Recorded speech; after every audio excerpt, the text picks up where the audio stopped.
infra dan DevOps juga sih, gitu.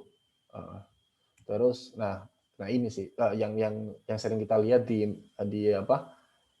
meme itu kayak gini kira-kira gambarnya. Jadi front end itu apa yang user lihat ya, apa yang user lihat. Nah back end itu apa yang user nggak lihat di dalamnya, kayak gini. Nah ini juga ya, back end itu apa yang user nggak lihat, nggak bisa lihat. Nah front end apa yang user lihat, itu sih. Nah ya, tim front end kita sebagai pengembang aplikasi itu berusaha untuk tidak melihatkan apa proses di back end ya.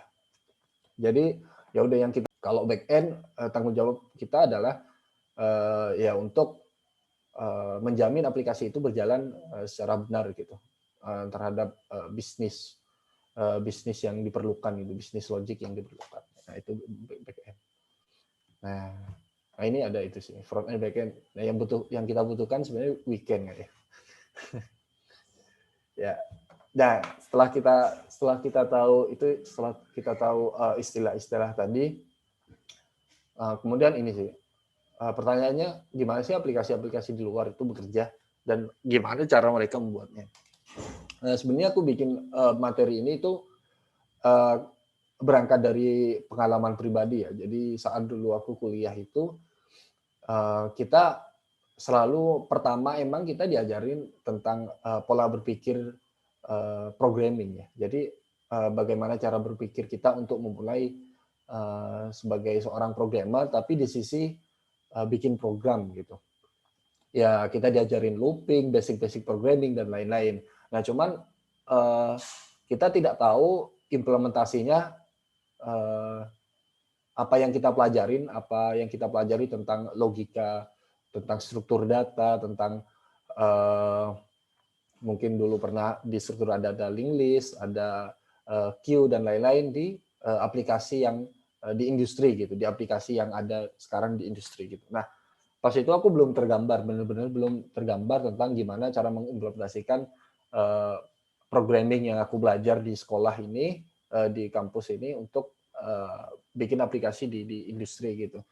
Mungkin kalau teman-teman yang dari SMK, yang dari RPL itu pas masuk kuliah ya mereka udah tergambar gitu karena emang udah belajar sebelumnya. Cuman teman-teman yang dari SMA kayak aku dulu, aku ya udah cuman tahu programming aja gitu, cuman tahu bikin aplikasi command line aja gitu untuk memecahkan sebuah problem logika gitu. Nah itu penting emang untuk kita belajar pertama. Cuman untuk tahap selanjutnya ketika mau masuk ke sebuah profesional, kita harus juga tahu bagaimana aplikasi di luar sana berjalan gitu. Nah harapannya dengan tahu cara kerjanya, kita sudah mulai tergambar dari apa yang kita pelajari selama ini, bikin sebuah program, nah ternyata untuk diimplementasinya ke aplikasi itu seperti ini gitu.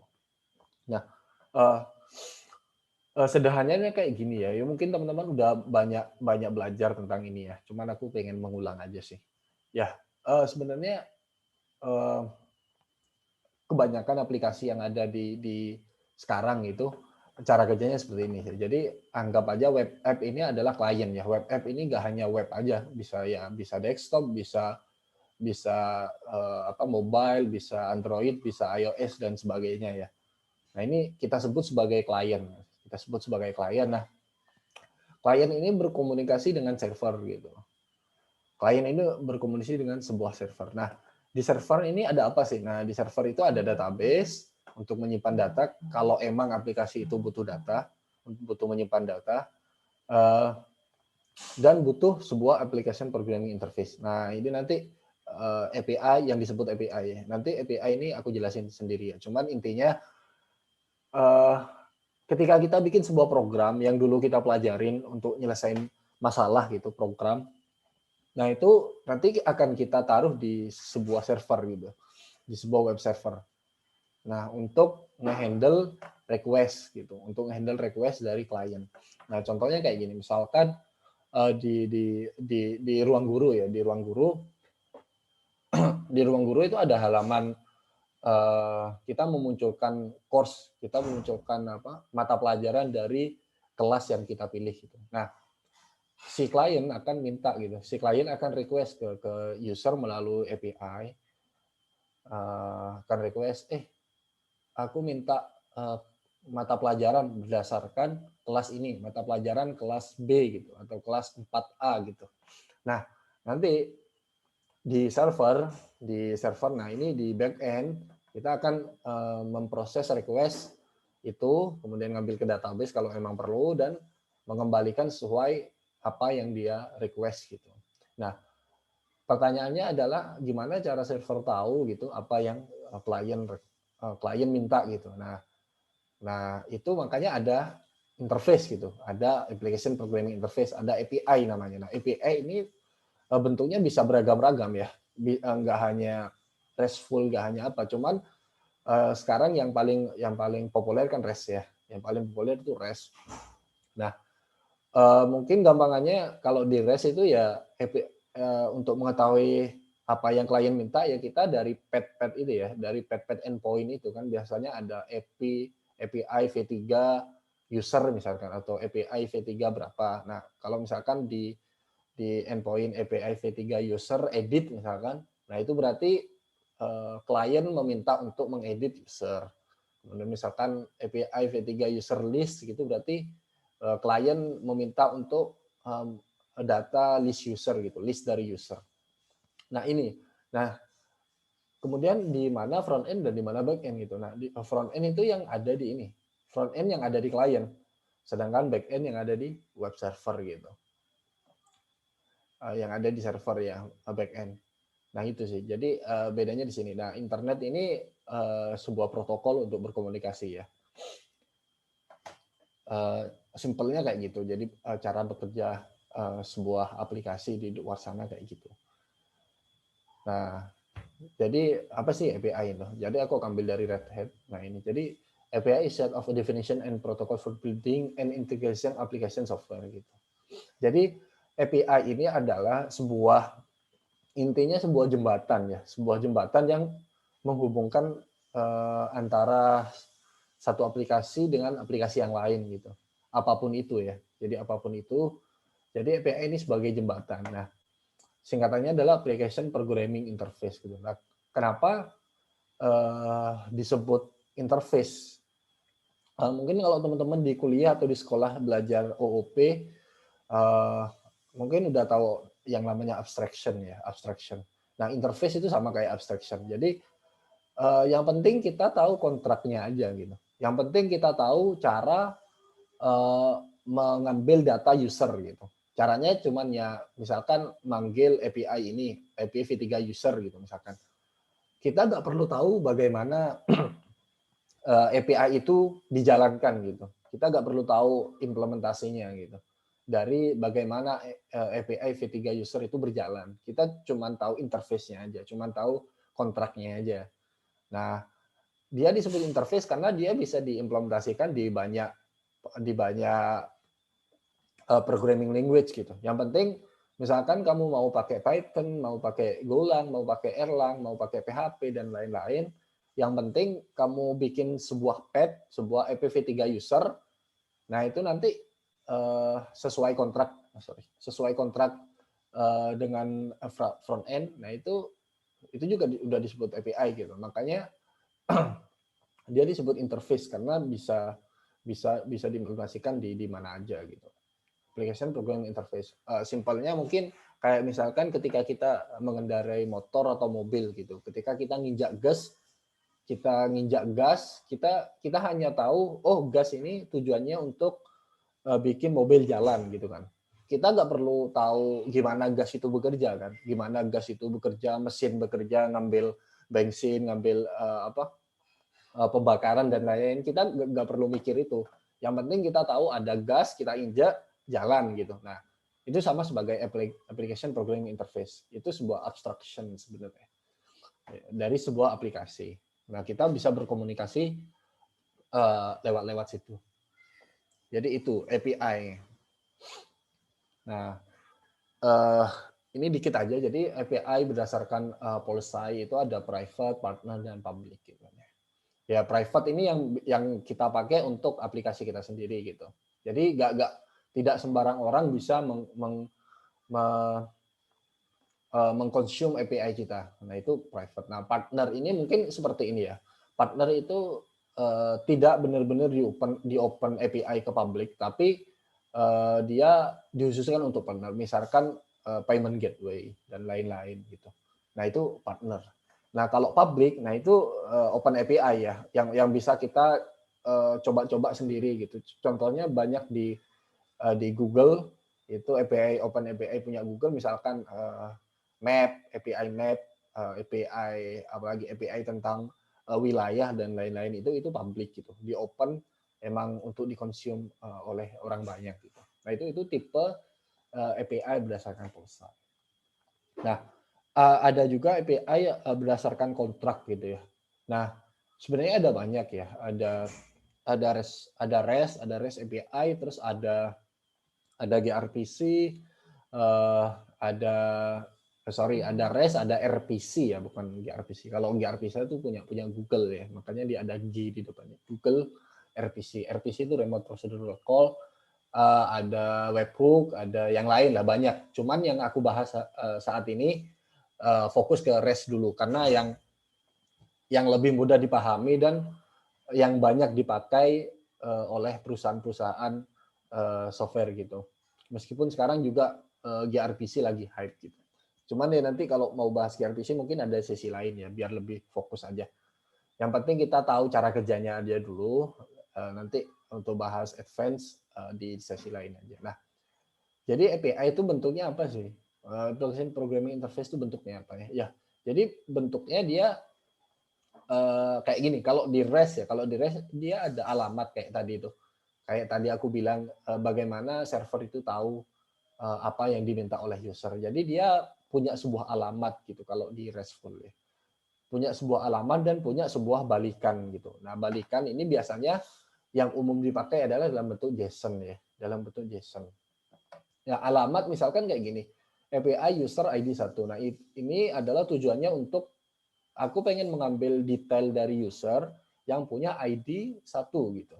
Nah, ini sebuah alamat gitu. Nah, jadi ketika klien manggil ini, si server tahu maksudnya gitu. Si server tahu maksudnya, oh ada klien yang minta detail user yang punya ID 1 gitu. Nah, akhirnya si klien munculin respon kayak gini ya. Respon kayak contoh aja ini ya. Respon ID 1 namanya ternyata user 1 gitu.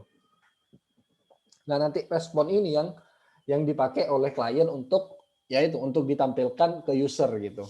Nah, karena user kita adalah user yang lebih menarik, lebih tertarik dengan user interface gitu, makanya ya di aplikasi-aplikasi sekarang nggak mungkin dong kita cuma nampilin teks kayak gini, plain text kayak gini. Makanya ada yang namanya front end gitu, yang ada yang namanya untuk ada yang namanya UI UX gitu. Nah, UI UX ini untuk memperbagus dari plain text ini menjadi sebuah interface gitu, sebuah interface yang bisa dilihat user lebih manusiawi gitu. Terus ada contohnya lagi, misalkan ada API address user ID. Nah, ini ya maksudnya adalah pengen tahu alamat dari user dengan ID 1 gitu. Nah, keluarnya kayak gini alamatnya. Nah, bagaimana proses belakangnya? Jadi bagaimana proses server mereturn ini, mendapatkan plain text ini? Nah, itu kita nggak perlu mikir gitu. Si klien nggak perlu mikir. Yang penting klien cukup tahu ini aja, cukup tahu alamat dan kontrak aja. Kontrak itu maksudnya adalah respon yang diberikan oleh user gitu. Nah, makanya tadi disebutnya adalah application programming interface, sebuah abstraction gitu. Jadi kita nggak perlu tahu si klien, si front end nggak perlu mikir gimana si back end itu bekerja di dalamnya gitu. Nah, untuk proses di dalam ini, kayak proses gimana cara mendapatkan ini bisa kita bahas di sesi yang lain. Yang penting kita tahu cara bekerjanya dulu. Gitu. Nah, setelah kita tahu cara bekerja aplikasi pada umumnya kayak gitu. Nah, kita pengen melatih pola berpikir ketika kita nanti jadi seorang profesional gitu. Nah, kenapa aku nyebutnya pola berpikir software engineer? Nah, itu sebenarnya kebanyakan ya, karena kebanyakan di di Indonesia ya, di Indonesia itu software engineer sebagai produk gitu, sebagai product engineer. Artinya adalah sebagai engineer yang bikin sebuah produk gitu, yang outputnya adalah bikin sebuah aplikasi gitu.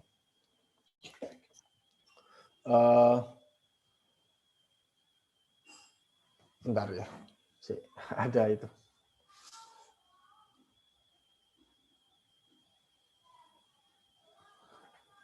Ya, sorry tadi ada chat penting. Ya, lanjut ya. Jadi pola berpikir itu. Jadi makanya di sini aku bikin software engineer paradigma. Pola berpikir ketika kita jadi profesional, ada user yang nanya-nanya, ada user yang mau request ke kita untuk bikin sebuah aplikasi gitu. Gimana sih kita untuk menerapkannya gitu. Nah, mungkin teman-teman udah sering lihat gambar ini ya di kuliah atau di manapun gitu. Nah, ini sebenarnya untuk meme ini untuk agile ya, untuk agile ada proses yang namanya agile untuk sebenarnya untuk mereduce kesalahan-kesalahan umum yang ada di proses development dari sebuah software gitu. Nah, contoh kesalahan yang umum terjadi itu kayak gini sih. Nah, jadi user itu pengen aplikasi kayak gini gitu. Jadi ini user tuh pengen aplikasi yang kayak gini sebenarnya, yang ban digantung di pohon gitu. Tapi user menjelaskannya kayak gini. Terus si project leadernya dapatnya nangkepnya kayak gini. Terus si software analisnya nangkepnya kayak gini. Terus yang kita bikin sebagai programmer jadinya kayak gini gitu. Kemudian bisnis consultant jadinya kayak gini, menganggapnya kayak gini. Nah, padahal yang user pengen tuh cukup segini sih, cukup ban digantung di pohon gitu. Tapi di prosesnya kita malah memperribet itu kan. Jadinya apa yang kita bikin itu nggak sesuai sama ekspektasi dari user. Nah, untuk menghilangkan proses ini atau ya mengurangi proses kesalahan ini di software development life cycle, itu ada yang namanya mungkin teman-teman udah belajar itu agile ya, Scrum Agile. Nah, itu ada nama metode itu untuk menghilangi proses menurunkan proses kesalahan seperti ini.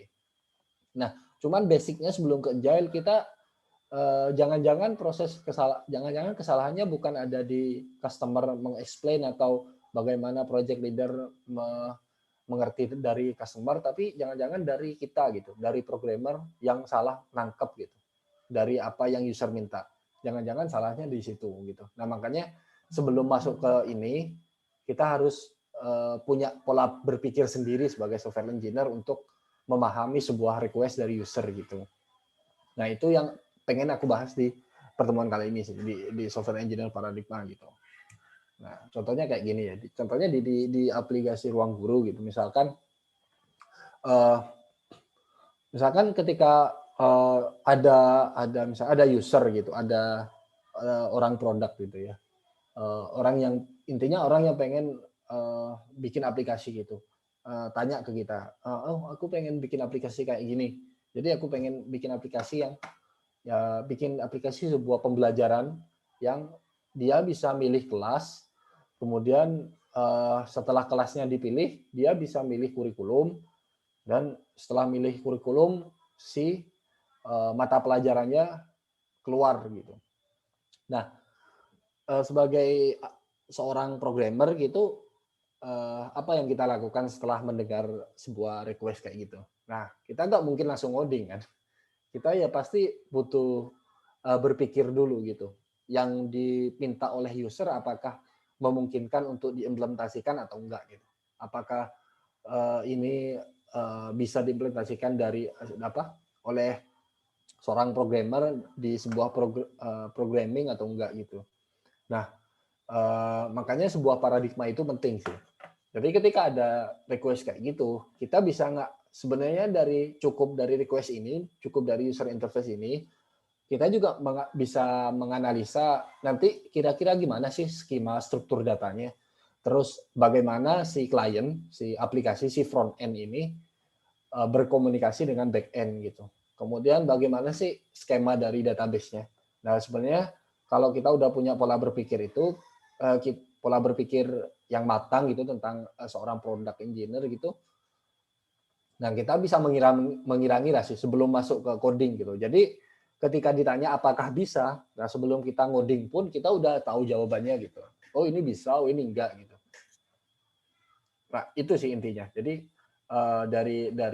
dari sebuah permintaan ini kita bisa menyimpulkan ini bisa diimplementasikan atau enggak. Nah kalau misalkan ada permintaan yang kayak gini ya, at least kita butuh 3 ini kan. At least kita butuh 3 endpoint yang harus ada gitu. Yang pertama adalah kita butuh endpoint get all grades gitu untuk mengambil ini kan.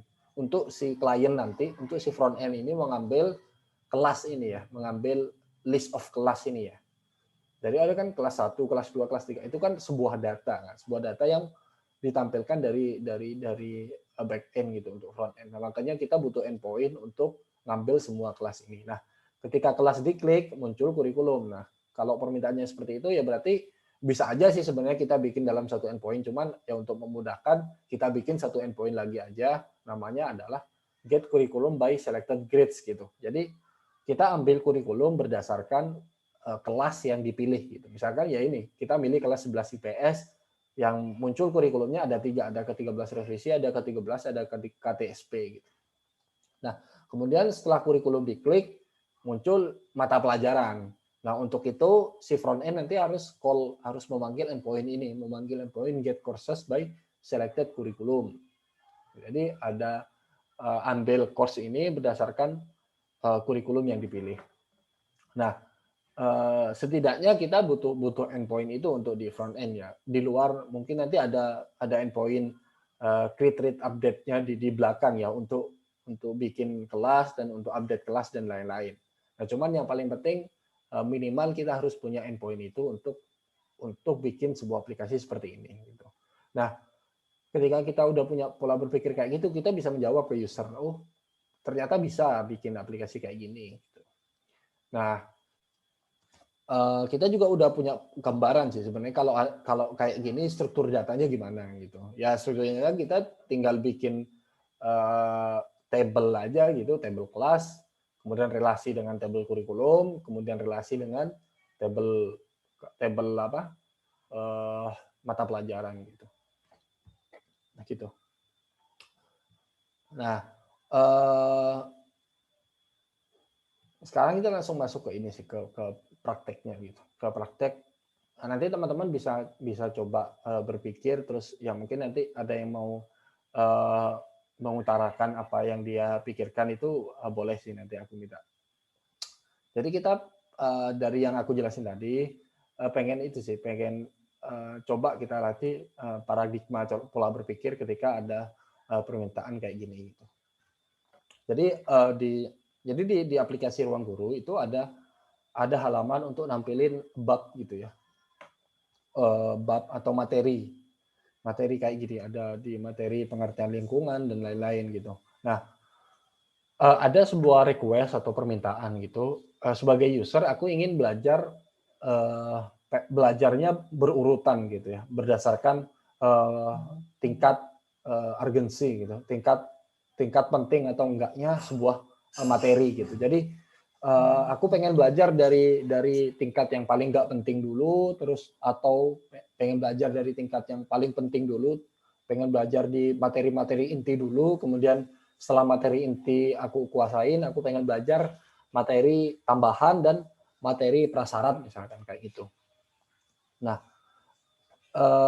jadi user pengen kayak gitu, request-nya user pengen belajar secara berurutan gitu. Nah, desainnya kayak gini, desainnya ada filter gini, ada filter materi pembuka dan materi pendalaman gitu.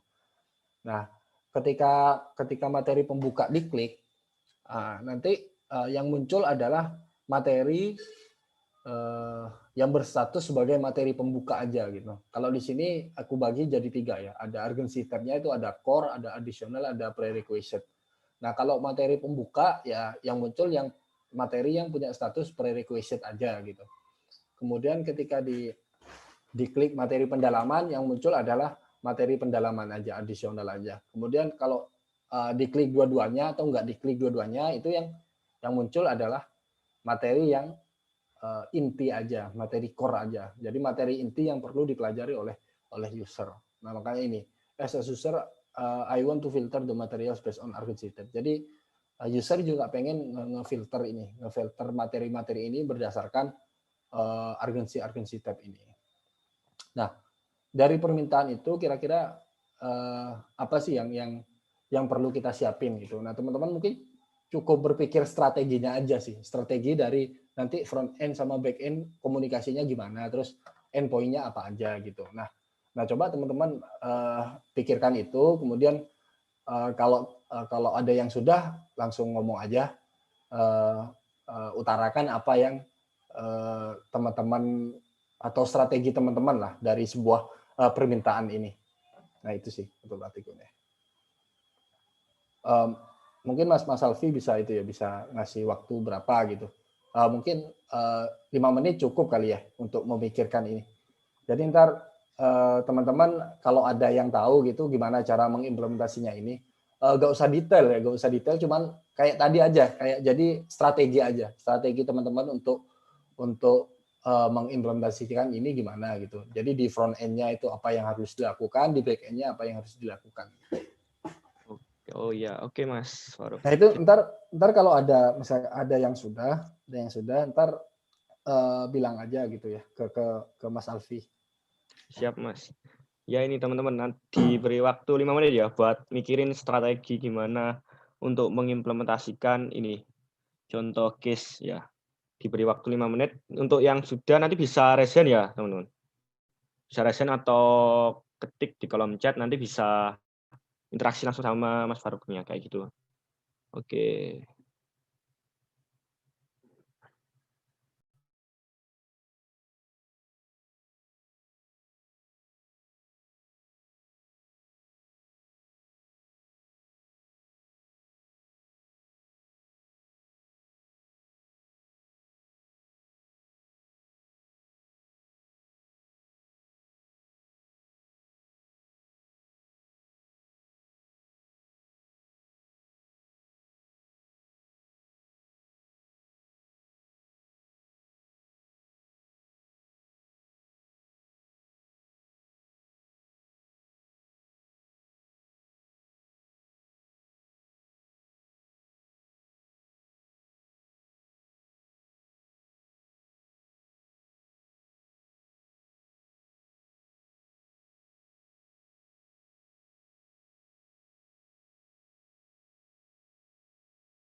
Waktunya sampai 9.50 ya teman-teman. Buat ditunggu untuk strateginya untuk mengimplementasikan case kayak gini.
Nah, sepertinya sudah menunjukkan 9.50 Mas Faruk. Dari teman-teman monggo ada yang mau mengutarakan strateginya kayak gimana? Coba monggo atau bisa resen terlebih dahulu.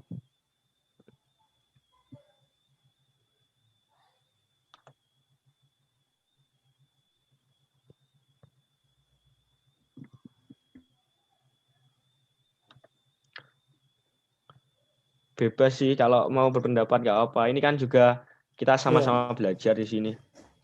Nah, mungkin nanti bisa diskusi sama Mas Faruk juga kalau ada mungkin ada yang kurang tepat atau gimana. Kan ini kan juga sama-sama belajar kita kayak gitu. Benar kan Mas Faruk ya? Iya. Ya, Ya, oke. apa yang teman-teman pikirin aja sih nggak apa-apa gitu. Maksudnya Ya, nggak usah takut salah atau apa sih. ya, Yang oke. kira-kira eh, menurut teman-teman gimana sih itu implementasinya ini gitu. Ya, oke. Ya, monggo teman-teman bisa resen lebih dahulu sebelum Iya. kita nanti masuk ke sesi pertanyaan juga. Untuk pertanyaan juga bisa lewat Slido buat teman-teman yang tadi emang ada pertanyaan yang selip kayak gitu, dan nanti bisa disampaikan juga sih di waktu open mic setelah sesi penjelasan sudah selesai kayak gitu, penyampaian dari Mas Faruk sudah selesai. Mungkin untuk kali ini monggo bisa langsung ini yang punya strategi buat implementasi case kayak gini. Iya. Ya, kita diskusi aja sih. Kira-kira dari teman-teman. Ya. Ada Ya, yang ini sudah cocok banget sudah sih. berpikiran sih?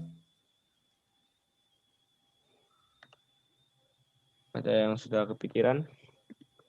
Cocok banget buat kita emang waktu kita mulai menjadi sebuah software engineer ya Mas ya. Maksudnya menjadi karir seorang software engineer ya Mas ya. Soalnya kan untuk pola pikirnya kan juga hampir sama, entah itu bahasa yang digunakan juga kayak gitu. Yang penting gimana kita cara mecahkan suatu case dan juga cara kita membuat strateginya kayak gitu. Ya, dari teman-teman monggo bisa langsung ada yang punya strategi.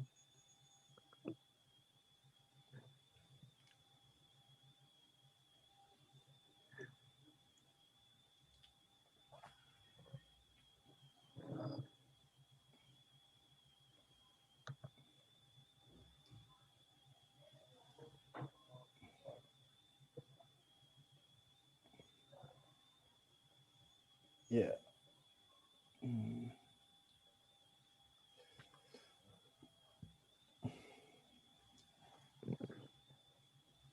Ada yang sudah, Mas Salvi? Belum ya? Masih belum ada yang resen, Mas. Oh, I see. Sepertinya, Oke. bentar. Ya.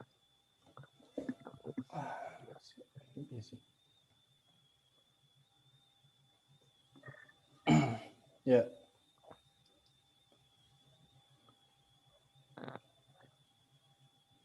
Monggo buat teman-teman yang yang pengen mengutarakan pendapatnya nggak apa. Nanti nggak usah takut salah juga di sini. Nanti kita juga sama-sama belajar sama Mas Faruk juga. Biar nanti kita tahu gimana cara kita berpikir dalam memecahkan suatu case kayak gitu, case dalam hal gaming kayak gini.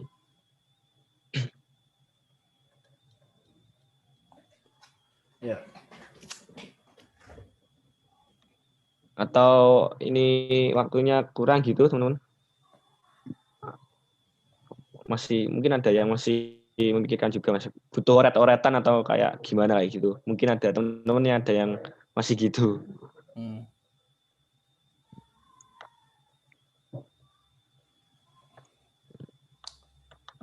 Atau kita tunggu sampai jam 10 kali ya, Mas. Kalau misalkan dari teman-teman mungkin belum ada yang itu bisa kita jelasin sih itu. Kira-kira gimana sih itu? Strategi dari ini. Nah, harapannya teman-teman ini sih bisa tahu gitu ketika ada request, teman-teman bisa mengimplementasikan gitu. Sebelum mengimplementasikan ke bikin skema atau bikin program gitu ya, teman-teman harus nganalisa sedikit sih. Kira-kira permintaan ini strateginya gimana nanti. Nah, sebuah pemikiran itu penting sih. Sebuah pemikiran itu penting kalau nanti teman-teman bekerja sebagai software engineer gitu. Karena ya kalau teman-teman tidak berpikiran kayak gitu, nanti akan kesusahan sih, untuk ketika ada sebuah request kayak gini. Gitu. Ya benar Mas. Ya ditunggu sampai jam 10 ya Mas berarti Mas. Iya. Oke ya Mas.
Ya masih 1 menit lagi teman-teman, monggo bisa mengutarakan pendapatnya juga ke Mas Faruk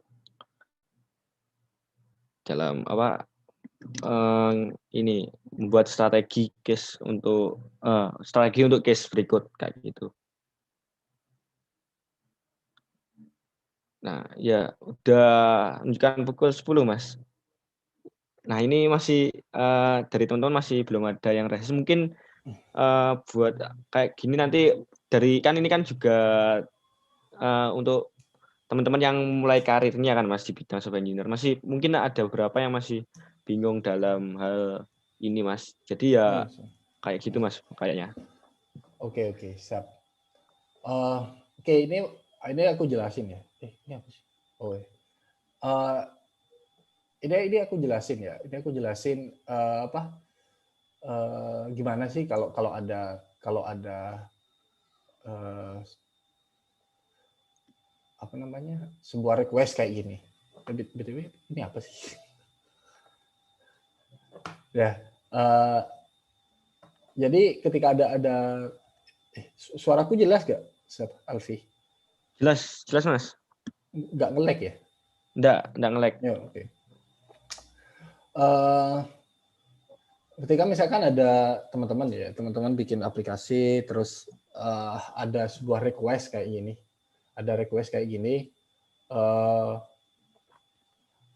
apa sih, gimana sih cara mengimplementasikan ini gitu? Ketika ada request kayak gini, nah implementasinya gimana gitu, teman-teman sebagai nanti seorang engineer gitu.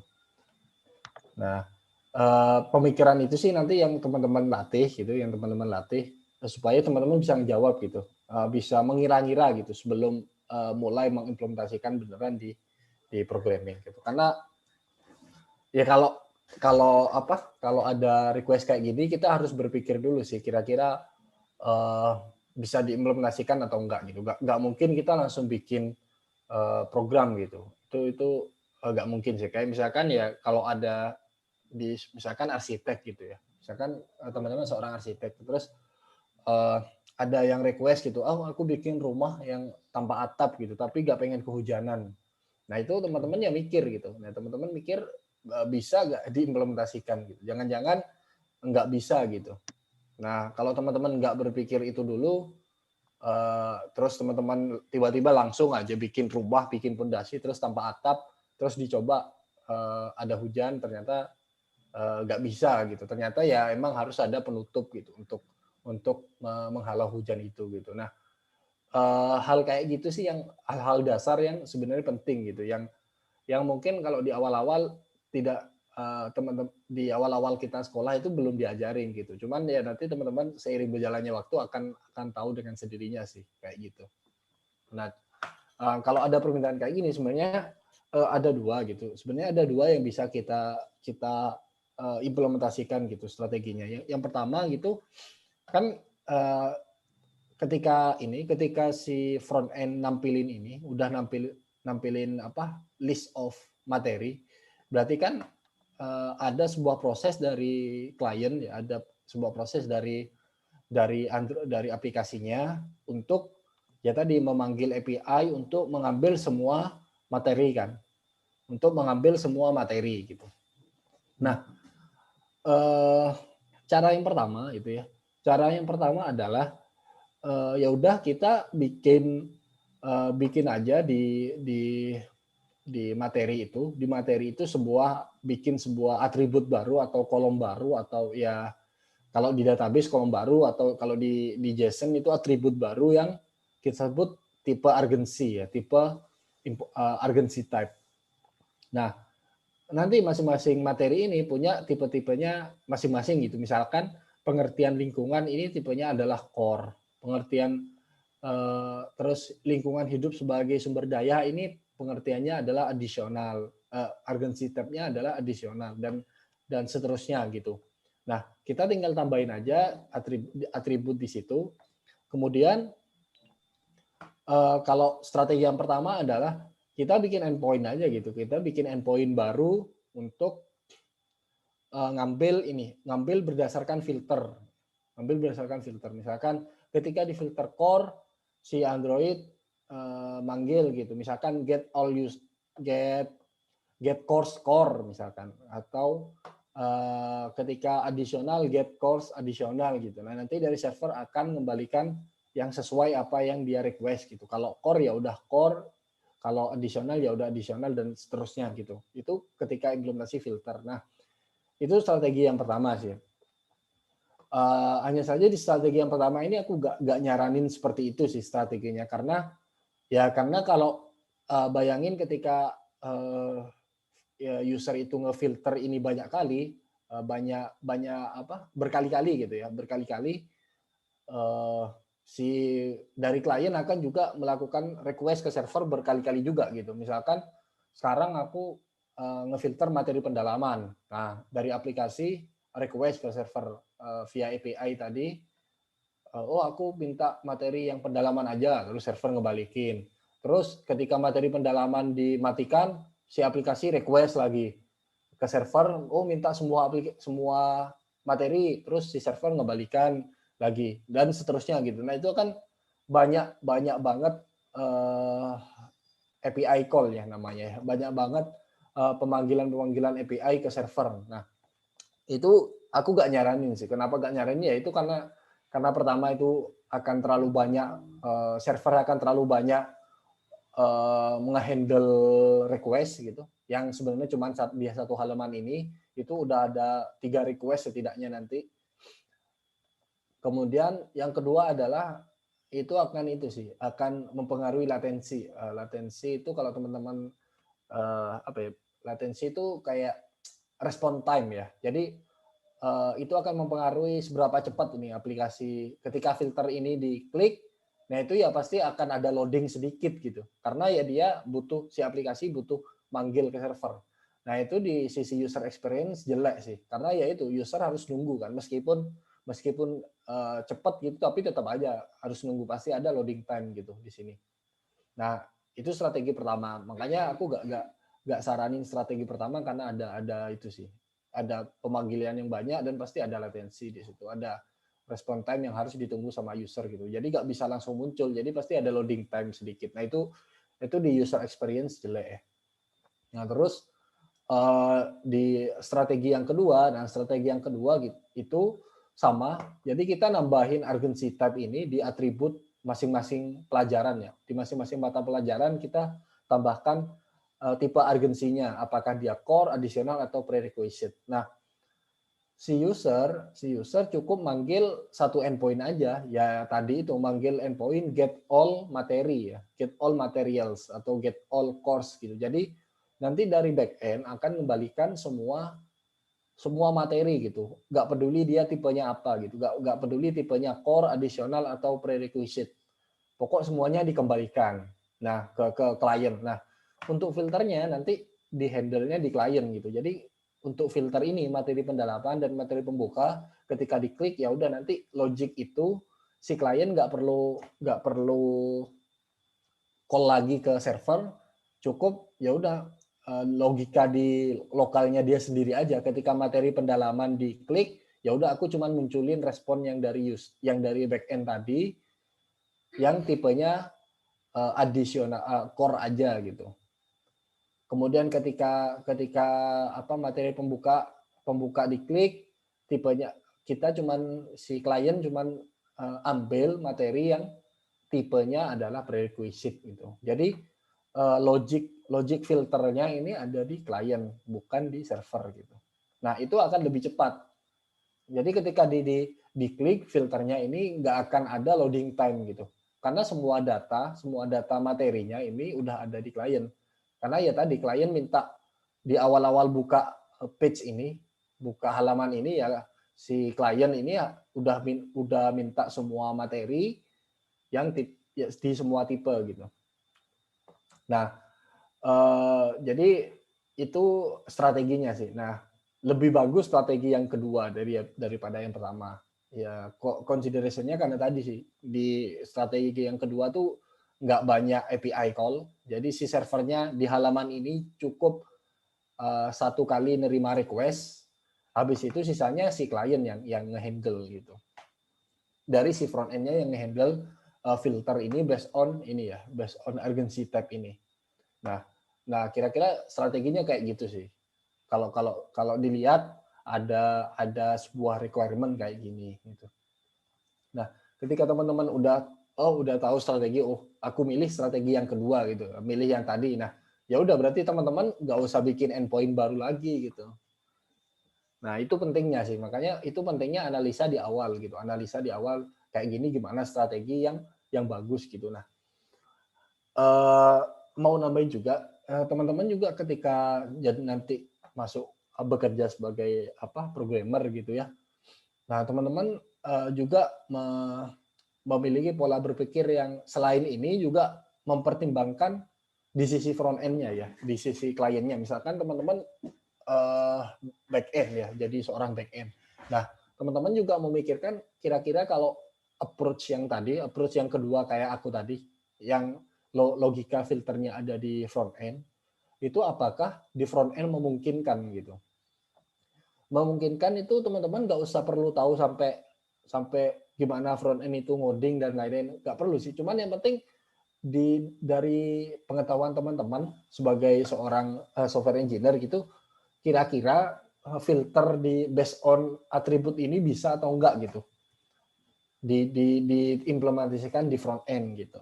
Nah, kalau tadi dalam case ini kan harusnya bisa ya di semua platform apapun front end, entah itu desktop, mobile atau iOS atau Android atau tablet dan lain sebagainya, itu ya bisa. Yang penting ada identifiernya gitu. Ketika mau difilter materi pendalaman, nah untuk ngefilter materi pendalaman itu kan berarti harus apa yang menunjukkan satu course itu ya, satu materi itu disebut sebagai materi pendalaman.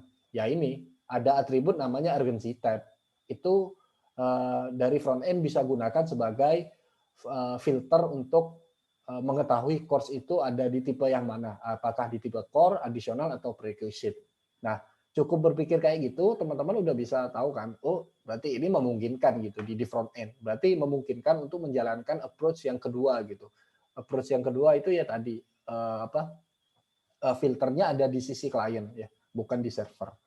Nah, itu. Terus consideration-nya lagi teman-teman harus berpikir juga tentang performance sih, tentang performance dari aplikasi teman-teman yang bikin gitu. Nah, contohnya tadi ya, contohnya kenapa saya nggak pilih approach yang pertama, strategi yang pertama itu karena performance kan, karena ada latensi di situ gitu. Karena ketika si aplikasi itu manggil terus-terusan gitu ke server, nah itu ya bakalan ada respon time gitu, bakalan ada waktu yang ditunggu oleh user untuk nerima materi-materi ini gitu. Nah itu performanya jelek kan, performanya sangat jelek sih dibandingkan dengan approach yang kedua gitu. Nah itu jadi consideration, jadi teman-teman dari pemikiran itu bisa milih approach yang kedua yang lebih baik gitu, karena tadi ada concern tentang performance gitu, tentang performance dari aplikasi teman-teman gimana gitu. Jadi jangan berpikiran yang penting aplikasinya jadi gitu, jangan, tapi juga berpikir gimana aplikasi ini nanti diimplementasikan dan performance-nya gimana gitu, performance aplikasinya gimana. Terus lebih jauh lagi ya teman-teman harus mikir juga tentang security gitu ya, tentang security dan lain sebagainya. Cuman untuk bahas itu nanti mungkin ada sesi lagi ya. Cuman untuk saat ini basic dulu adalah sebuah pola berpikir seperti itu gitu. Sebuah pola berpikir dari teman-teman nanti yang akan menjadi seorang software engineer harus punya pola berpikir yang kayak gitu. Kemudian satu lagi yang mungkin teman-teman harus pahami juga, kalau teman-teman lihat ya di aplikasi-aplikasi sekarang itu kan dia kebanyakan tiap 2 minggu atau tiap seminggu sekali atau tiap 1 bulan sekali itu akan ada update ya, ada update, entah itu perbaikan bug atau nambah fitur baru gitu. Nah, ya yang sering jadi pertanyaan itu ketika nambah fitur baru gimana kita cara mengimplementasinya gitu. Nah, yang harus teman-teman tanamkan juga ketika ada fitur baru, teman-teman juga harus berpikir tentang gimana dengan aplikasi-aplikasi yang lama gitu. Jadi teman-teman harus juga memikirkan tentang backward compatible ya namanya. Backward compatibility-nya apa yang teman-teman kerjakan dengan aplikasi-aplikasi yang lama. Contohnya kayak gini ya. Contohnya misalkan di Gojek, misalkan di aplikasi Ruang Guru aja ya. Aplikasi Ruang Guru saat ini tampilannya seperti ini. Nah, cuman dulu tampilannya tidak seperti ini gitu. Nah, kalau di aplikasi ya bisa saja sih sebenarnya kita nyuruh user itu force update gitu. Force update itu contohnya mungkin teman-teman banyak mengalami di aplikasi-aplikasi itu, pokok kita nggak bisa buka aplikasi, intinya harus update dulu gitu. Nah, itu sebenarnya sangat tidak disarankan sih, karena itu ya di user experience sangat jelek sekali kan. Kita pasti jengkel kan kalau ada, oh mau buka aplikasi ini harus update dulu. Wah, itu kita bisa jadi kita nggak jadi pakai aplikasinya karena ada force update itu. Nah, makanya kebanyakan di perusahaan-perusahaan yang bagus itu sangat jarang sekali ada force update gitu ya. Force update itu ya maksudnya memaksa teman-teman si pemakai aplikasi itu untuk update aplikasinya demi ada fitur baru. Nah, itu nggak boleh sih, itu jelek sih. Nah, makanya teman-teman dalam nanti jadi seorang software engineer itu juga harus memaintain backward compatible-nya. Jadi backward compatible yaitu ketika ada fitur baru di tempat yang sama, teman-teman jangan sampai nyentuh-nyentuh sesuatu yang udah ada di sebelumnya gitu. Intinya jangan sampai ngerubah kontrak di endpoint yang dipakai di aplikasi sebelumnya gitu. Nah, kalau misalkan kayak gini, urgency tab. Nah, teman-teman udah rilis nih ya, aplikasinya udah rilis yang pakai cara seperti ini. Nah, berarti kan si Android itu butuh urgency tab yang tipenya core kan. CORE ini kan, core kan. Nah, kalau tulisannya sama teman-teman diubah dikit aja jadi kok CORE-nya 2 gitu ya, si Android-nya bakalan nggak bisa ngefilter gitu. Karena core itu beda sama CORE 2 gitu. Nah, makanya ketika ada fitur baru itu lebih baik teman-teman menambah aja daripada mengubah gitu ya. Menambah daripada mengubah. Nah, itu yang harus teman-teman tekankan sih karena kita harus juga maintain backward compatible. Intinya agar aplikasi-aplikasi yang dulu yang mungkin ada user yang belum update ke versi terbaru, yang belum ada fitur kayak gini, nah itu tetap bisa berjalan gitu. Ya mungkin teman-teman bisa lihat aja di aplikasi-aplikasi bagus yang lainnya, ya mungkin Gojek, Bukalapak, atau bahkan ya Ruang Guru sendiri, itu nggak pernah ada force update sih. Jadi teman-teman misalkan meskipun aplikasi teman-teman di versi yang paling lama, itu ya teman-teman masih tetap bisa pakai gitu. Nggak memaksa teman-teman harus update ke versi yang paling baru. Nah, cuman hanya saja misalkan emang teman-teman pengen pakai user interface yang baru ya karena itu ada di sisi klien ya teman-teman harus update di sisi klien gitu. Nah, itu sih. Kemudian yang kedua usahakan adalah apa yang bisa diatur di back end itu kita atur di back end aja gitu. Jangan di klien gitu. Jangan di klien. Terutama kalau kliennya sebuah platform ya, kayak misalkan desktop, aplikasi Android atau aplikasi iOS. Nah, kenapa kayak gitu? Karena ya itu tadi, karena ketika ada bug gitu yang di hardcode ya, yang di hardcode di sisi klien, ya kita nggak bisa ngapain gitu karena ya udah terlanjur dirilis gitu. Ya mau nggak mau force update itu, cuman ya force update kan jelek kan. Nah, makanya kebanyakan apapun yang bisa diatur di back end sebisa mungkin diatur di back end gitu. Karena back end kita berjalan di belakang gitu. Apapun misalkan ada bug, kita bisa langsung benerin, langsung deploy gitu ke production tanpa harus merubah aplikasi yang udah dipegang sama teman-teman sekarang gitu, sama user sekarang. Nah, itu perlu ditekankan lagi sih untuk teman-teman nanti berkarir sebagai software engineer gitu. Ya, jadi pertama tadi teman-teman harus mikirkan backward compatible ke aplikasi itu gimana. Jadi jangan semena-mena, oh sekarang endpoint-nya nggak ada urgency tab nih, ya udah aku ubah aja. Jadi ada urgency tab, terus misalkan ada nama yang teman-teman ubah, nah itu jangan sih karena itu bisa nge-break ya, bisa bikin aplikasi yang lama nge-crash karena nggak ada tidak sesuai kontraknya, tidak sesuai kontrak yang kita sepakati antara front end dan back end sebelumnya gitu. Nah itu. Nah untuk seperti itu sebenarnya ada ya nanti sih ini ada paradigma lain dalam di back end ya terutama ya. Paradigma lain ya mungkin ada namanya solid atau ada desain pattern dan lain-lain. Nah itu sebenarnya adalah tujuannya untuk itu ya. Tujuannya gimana caranya kita bisa nambah fitur-fitur baru tanpa harus merubah banyak gitu. Nah itu makanya terciptalah sebuah desain pattern ya karena untuk menjawab persoalan itu gitu. Karena ya software yang bagus itu adalah software yang terus berkembang gitu, terus